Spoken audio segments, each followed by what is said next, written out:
Һаумыһығыҙ мөхтәрәм милләттәштәр. Эфирда башҡорттар тапшырыуы. Студияла һеҙҙе Динара Әхмәтова Һәм Айтуған Йәнбирҙин сәләмләй. Быйыл Бөйөк Ватан һуғышы тамамланыуға 70 йыл тулды. Илебеҙгә ҙур афәттәр алып килгән был һуғыштың иң һынылышлы көндәре булып, 1941 йылдың декабрь баштары һанала. Сөнки нәҡ ошо мәлдә 5 декабрҙә Совет ғәскәрҙәре Мәскәү ҡалаһы янында һуғыш башланғандан алып тәүге контрһөжүмгә күсә. Ҡыҙыл армия частәре гитлерсларҙы баш ҡаланан алып ташлай. Улай ғына түгел, Төньяҡ Кавказ, ҡамауҙа ҡалған Ленинград янындағы фронт хәлдәре яҡшыра. Шулай итеп, Гитлерҙың тиҙ һуғыш алып барыу алымы уңышһыҙлыҡҡа осрай. Совет ғәскәрҙәренең был һөжүме Икенсе донъя һуғышында еңеүҙе яҡынайтҡаны киткене боролош була. Ул шанлы йылдар илебеҙ тарихында онотолмаҫлыҡ булып яҙылған. Шулай итеп, бүгенге сығарылышта. Хәҙерҙән участок алып ҡуйырға хыялланабыҙ инде, килеп ошонда үҙебеҙҙең өйөбөҙҙөң урыны бар, шунда нигеҙе бар. Унда ҡарағас ултыра, ҙур, ҡосаҡламалы, һыймалы шул ҡарағастар, шуның эргәһенән. Әлбәттә, бір 3 йылдан соң тағы біз Будик ғайна центрында жиылырбыз, столица деп нығытып қойырбыз деп ойлаймын. Рахмет. Ҡасандыр перспективаһы бөтөрөлгән ауылдар тергеҙелә башланы. Бынан ярты быуат элек тыуған йорттарын ҡалдырып сығып китергә мәжбүр булған кешеләр яңынан ата нигеҙен яңырта. Бөгөндән унда ҡайтып йәшәргәҙер. Ауылдар яҙмышы кемдәр ҡулында? Ил яҙмышы ирҙәр ҡулында ти халыҡ мәҡәле. Ил яҙмышын үҙ иңдәренә алған шәхестәрҙең береһе Баймаҡ районының Мостай ауылы ир-уҙаманы Фәнис Кәримов. Ирәндектең уйһыу тауҙары ҡуйынына һыйынып ултырған был ауылды бөгөн ауыл тиеп атап та булмай. Ул күберәк йәйләүҙе хәтерләтә. Тирә-яҡта бер нисә йылҡы йөрө утлай, ҡатын-ҡыҙҙар ҡымыҙ бешә, көтөүсе ир-егеттәрҙең һайтлап мал ҡыуған тауышы ишетелә. Һанаулы ғына халыҡ йәшәй бында. Шулай булыуға ҡарамаҫтан, мәсет манараһынан көнөнә 5 тапҡыр аҙан тауышы өҙөлмәй. Алланан һорап, ниәтләнеп киткән 3 йыл таман назад ошо мәсеттең нигеҙендә дуға ҡылғайым ине. Шул бөгөн көндә дуғаларым ҡабул булды. Бөткән Мостай ауылын тергеҙеүҙе Фәнис Кәримов мәсет төҙөүҙән башлай. Ул Мостай ауылынан 3 кенә саҡрымда ятҡаны Төрөкмәндә тыуған. Бала саҡта ошо Ирәндек буйҙарында йылҡы көтә инектей. Хәҙер ул Сибайҙа йәшәһә лә, көн дә иртән бында килә. Был элекке караван юлында ятҡан ауыл булған. Хатта Урта Азиянан килгән каравандар ошонда килеп, ошонда түңде туҡтап, ял итеп, ошо Ирәндек аша үтеп, унда борон юл булған Түбә ауылы инде. Ул зур ауыл булған, Түбә баҙарына барып булгандар. Аттар, дөйәләр менән шул Түбә баҙарында булып, ҡатнашып, ҡайтышлай ошо ауылға кире килеп, ошонда тағыла ял итеп, ҡайтып китер булгандар. Мында алтын ҡаҙыу эше бик таралған булған заманында. Бик күп приискалар булған ошо Ирәндек буйында ғөмүмән. Без бүгін йөрөгәндә студенттар белән табып алдык, мына бер байҙың келәте булған. Шу келәттең нейен генә таптык. Келәһен бикләй торған. Шундай йорттар булған. Улар ҡарағастан эшләнгән булған. Улар ғөмөр буаттар буй ултырған йорттар булгандар. 20-нче быуат башында күптәр ауылдан алтын йыуыу рудниктарына күсеп китә. Ә инде Совет заманында эре совхоздар ойоштырылғас, халыҡты башҡа ауылдарға күсергә мәжбүр итәләр. Башланғыс мәктәбе, мәсете булған ауыл шулай итеп ер йөҙөнән юҡҡа сыға. Карталардан да төшөп ҡала. Мостай ауылы элек мәктәп булды, башланғыс класс.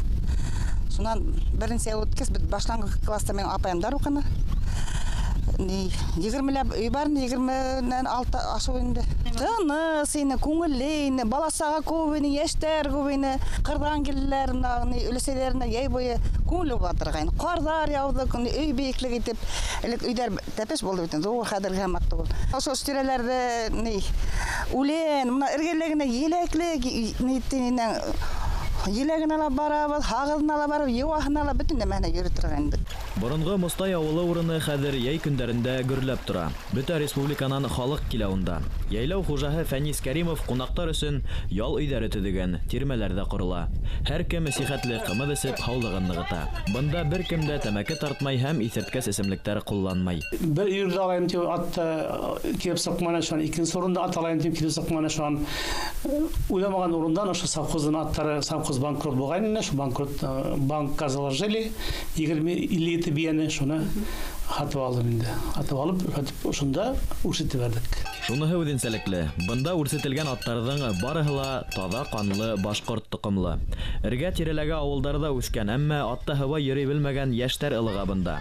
Ҡасандыр күсеп киткәндәр ҙә тыуған төйәгендә ҡабаттан нигеҙләнергә уйлай. Хәҙерҙән участок алып ҡуйырға хыялланабыҙ инде. Килеп ошонда үҙебеҙҙең өйөбөҙҙөң урыны бар, шунда нигеҙе бар. Унда ҡарағас ултыра, ҙур, ҡосаҡламалы, һыймалы шул ҡарағастар. Шуның эргәһенән инде. Өй һал бешемәсәбеҙ. Мөхтә ауылының күп кешеләр хәҙер әйтһәң, ризалар инде шунда ҡайтырға. Мостай ауылы нигеҙендә киләсәктә халыҡтың йәйге ялын ойоштороу, башҡорт мәҙәниәтен пропагандалау маҡсатында туристик маршрут булдырыу тураһында ла ниәтләнеләр.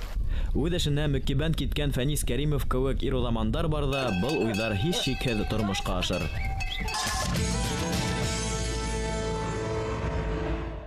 Ете быуын шәжәреңде белеү ата-олатайҙарҙан ҡалған аманат. Тәүге яҙма шәжәрәләр 14-16 быуаттарҙа яҙылған. Уларҙың ҡайһы берҙәрендә ил-йорт эсендәге хәл-ваҡиғалар һүрәтләнгән. Шулай уҡ шәжәрәләрҙә ил аҡһаҡалдары, ырыу башлыҡтары, батырҙар, тархандар һәм хандар тураһында ла мәғлүмәттәр табырға була. Тарих, тел һәм әҙәбиәт институтының Ғайса Хөсәйенов исемендәге ғәрәп телендәге ҡулъяҙма һәм иҫке китаптар фондында башҡорт шәжәрәләренең уникаль өлгөләре һаҡлана. Бөгөн республикабыҙҙың архив документтарына нигеҙләнеп, һәр кем үҙенең шәжәрәһен төҙөү, тулыландырыу мөмкинлегенә эйә.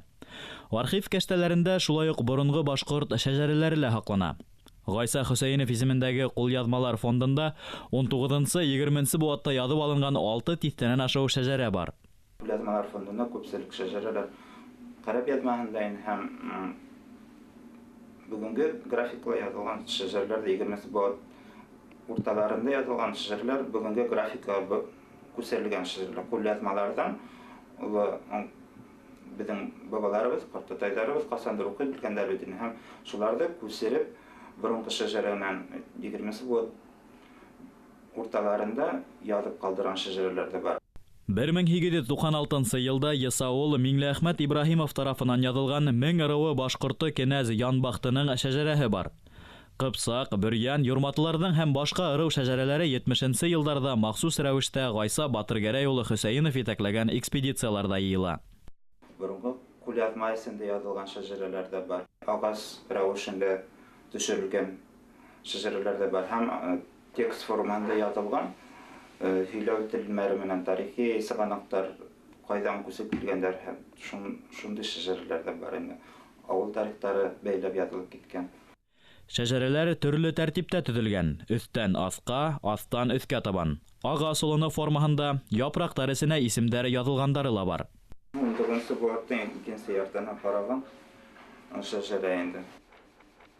Ошондай паспорт рәүешендә төҙөйбөҙ. Бында шифры, кемдән ҡайҙан алынғаны, ауылдың исеме һәм кем тапшырған, ошондай данныйҙар менән билдәләп инде ҡайһы кемдән кешенән алынған исем, фамилияларын яҙып һәм акт төҙөп инде ҡулъяҙмалар фондына ҡабул итәбеҙ.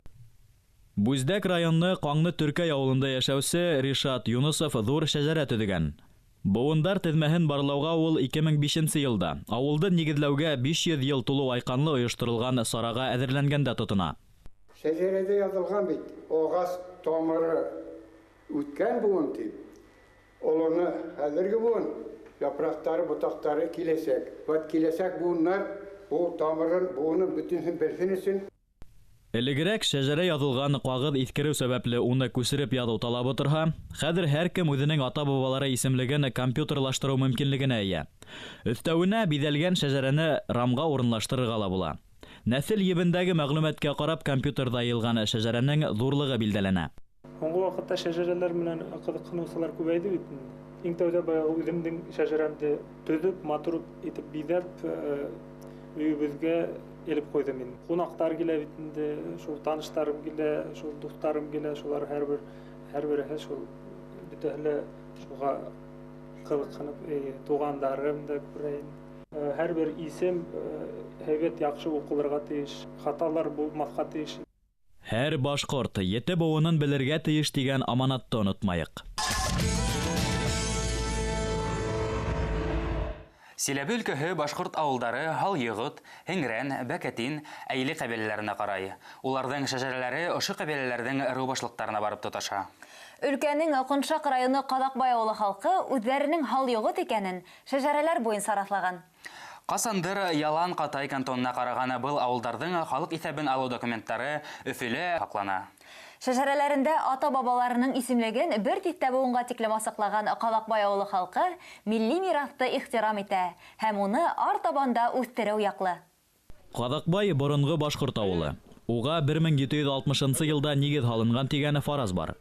Авыл асабаһы Харис Фазуллин Башкортстан дәүләт тарих архивы документларына таянып, үз нәселенең 8 буындан торган шәҗәрәһен тергеткән һәм 2011 елда авылдашларын йыеп шәҗәрә байрамы оештырган. Безнең Аргаяш ягының белгесе әйтә торганы. Кадакбай Терегулов Салаваттың уң кулы генерал полковник булып йөргән Салаваттың гаскәрендә.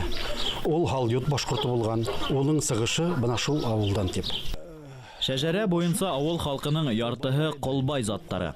Шәҗәрә байрамында катнашучы тугандар һөйләшеп, борынгы бабалары Колбай Райдалинга һәйкәл куярга карар иткән һәм күп тә үтмәй ул ниятләрен тормышка ашырып та куйган. Зыяратка әгәр дә ултыртсак, бернинде яңлыш булмас дип шунда ултырттык. Рәхмәтле затынан дигән, нинди зат уның заты?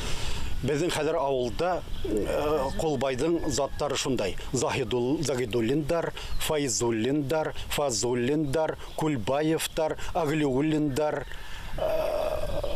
Рамазановтар. Хатта Ханнановтар да. Колбай нәселдәре тырыш, егәрле һәм әсәмләнеп дөнья көтүләре менән аерыла. Шулай ук улар йыр-моңга маһир. Атаем Вәрис мин Яшар улы бигрәк тә башкорт халык йырдарын башкара торгайны. Ул башкарган вакытта мәҗлестәме, кайда утып алырга тырышып тора торгайны. Шул Сибай йырын, башкорт халык йырын үзелә ишетеп йырлаган булгандыр инде. Шуны башкарып күрһәтәм. Яшел генә сана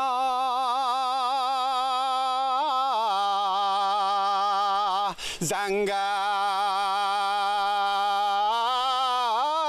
дуга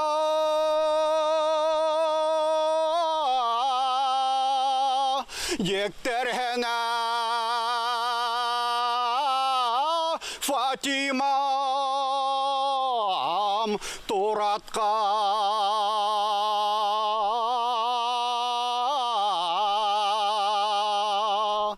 Фазуллиндар араһынан ир егеттәр дә, катын кызлар да талантлы. Галия апай Кадакбаеваның балалары барыһы ла йырсы булган. Йыйындарда сыгыш яһаган. Шунда таугам, шунда ухкан, бер гайдара китмәгән, ситкә сакмаган бер дә. 6 бала храным. 4 малай, 2 кызым бар. Һеҙҙең затты бик йырсы зат тиҙәр, шулаймы? Ниндәй йырҙарҙы беләһең? Ватайҙар йырҙар. Һәң белеүгә бөтә белем, элекке йырҙарҙы ла, һәң менә Кемдән ишетә торган йырҙар? Минең ватайым Бераусины бигерәк. Бер йырын йырҙайым тигәйнем, кешеләр юсҡыңа йырҙым. Allah. Йырла егет киреп күкрәгең киң яңғыратып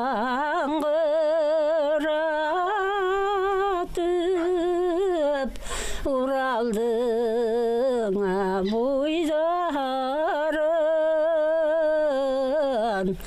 қайдалағына ойрай қанды уғас ой қайдалатуғайда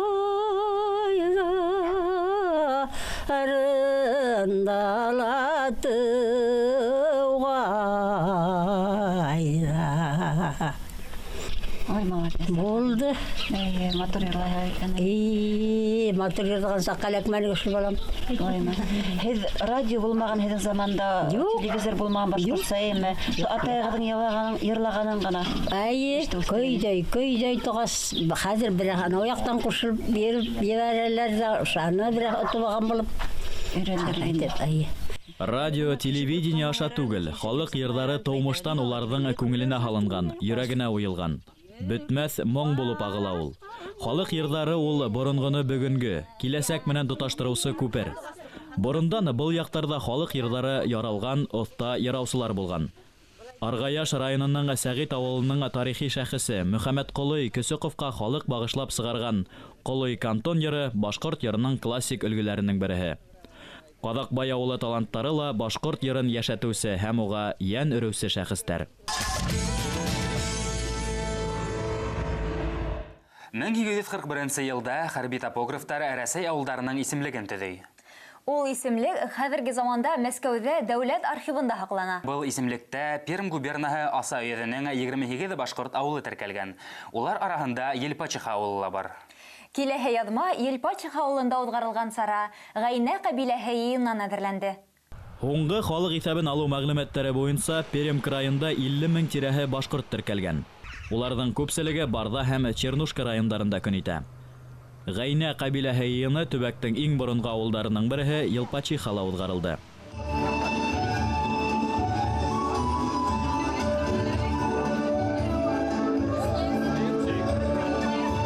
Елпачиха авылының халык телендәге атамаһы Удик.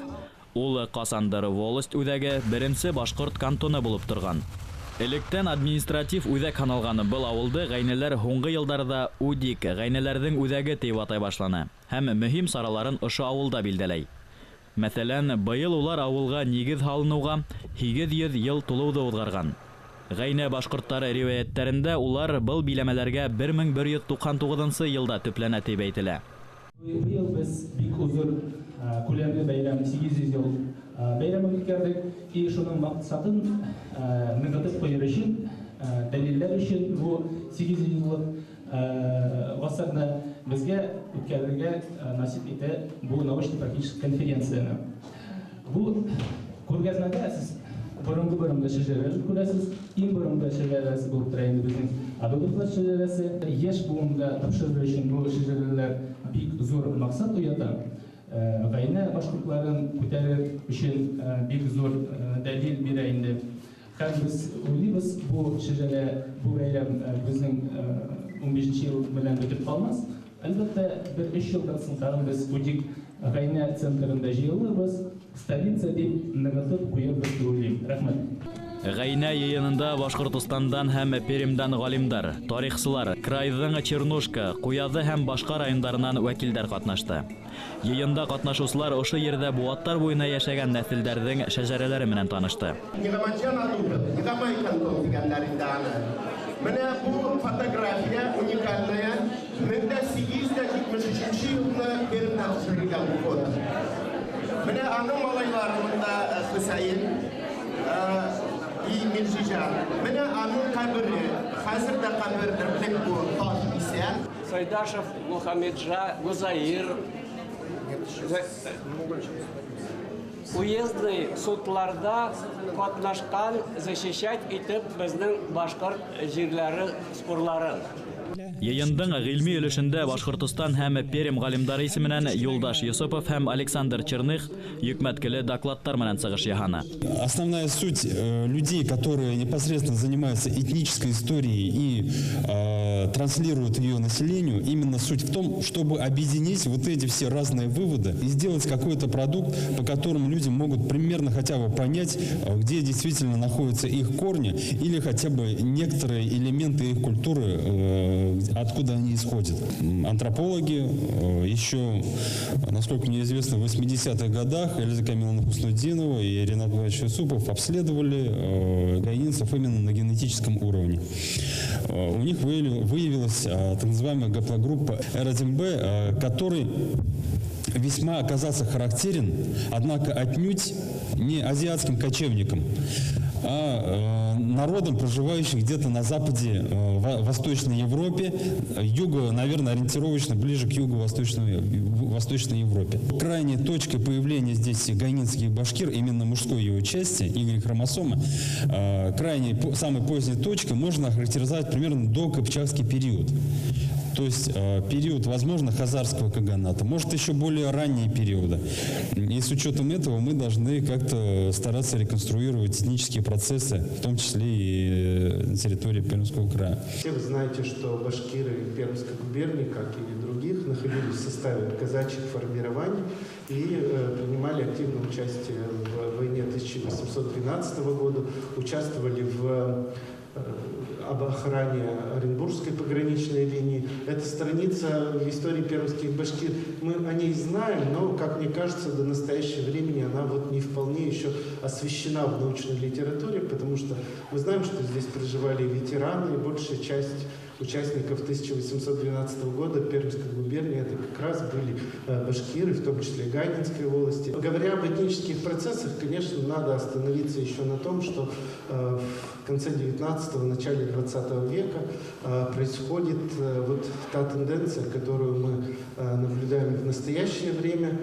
И это тоже предмет для обсуждения, предмет для дискуссии, потому что на территории тех регионов, которые не входят в Республику Башкортостан, это территория Свердловской области, мы знаем там эти примеры, и в том числе в Пермском крае, происходит постепенный переход, так скажем, башкир из башкирской этничности в татарскую этничность.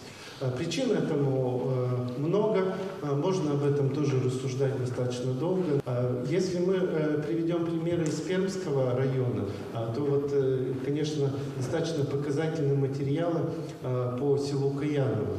То есть если мы в XIX веке с точностью наблюдаем о том, что жители села Каяново идентифицировали себя с башкирским населением, то перепись 1926 года показывает, что только половина жителей села считали себя башкирами, а вторая половина записались уже татарами. Башкултаева в этом отношении держалась более стойко в Пермском районе. А если мы посмотрим данные последние 2010 года по населенным пунктам Пермской области, то большая часть жителей села Каяново сегодня считает себя татарами. Гайнәләрдән был йыйыны ошо рудың ардаклы шәхестәре, Адутовтарның шәхсән тырышлыгы, шулай ук Пермь крае башкарма комитеты агзаларының эшмәкәрлеге ярдәмендә буйымга ашты. Улар үзләренең этник сыгышын тарихи шәхес Явыш бейгә бәйләй. Һәм ул шәҗәрәлә үз тиҫтәгә якын буындар теркәлгән. Гайнә башкортлары антропологик һәм генетик яктан яхшы өйрәнелгән. Это значит у нас 11 том Гайна. Вот здесь более, значит, 700 страниц.